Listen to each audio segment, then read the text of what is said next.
Conquérir, c'est impressionnant. Stabiliser et enrichir un empire, c'est plus difficile. De 1740 à 1774, après les grandes guerres d'Agadja, un roi doit éviter l'effondrement. Son nom, Tekbessou. Quand Tekbessou monte sur le trône, le Dahomey a conquis Alada. Contrôle Ouida. Subit encore la pression de l'empire d'Oyo. Il ne cherche pas d'expansion massive, il cherche l'équilibre.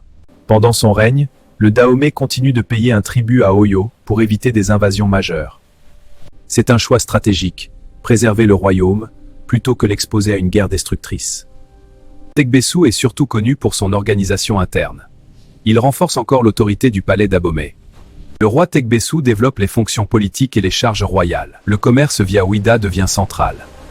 Le roi contrôle étroitement les relations avec les Européens, les échanges commerciaux, les taxes.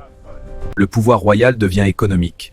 Son emblème traditionnel est souvent associé au buffle portant une tunique. Le buffle symbolise la force, l'endurance, la stabilité. Cela reflète son style de règne, solide et résistant. Comme les autres rois du Dahomey.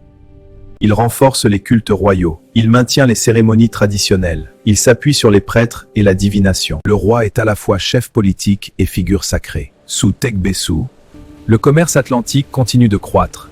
Le royaume consolide ses ressources.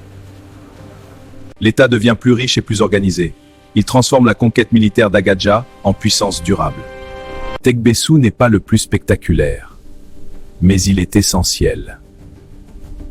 Il évite l'instabilité interne, l'effondrement après expansion et la désorganisation économique. Il rend le Dahomey solide.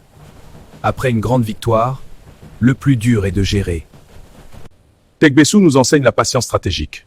Votre sagesse est grande, mon roi. La patience forge les victoires durables. La patience stratégique, la gestion intelligente, la stabilité avant l'expansion. Un empire ne vit pas seulement par l'épée. Il vit par l'organisation. C'est une histoire du royaume du Dahomey, l'actuel Bénin. Abonne-toi, like, partage et commente ton opinion.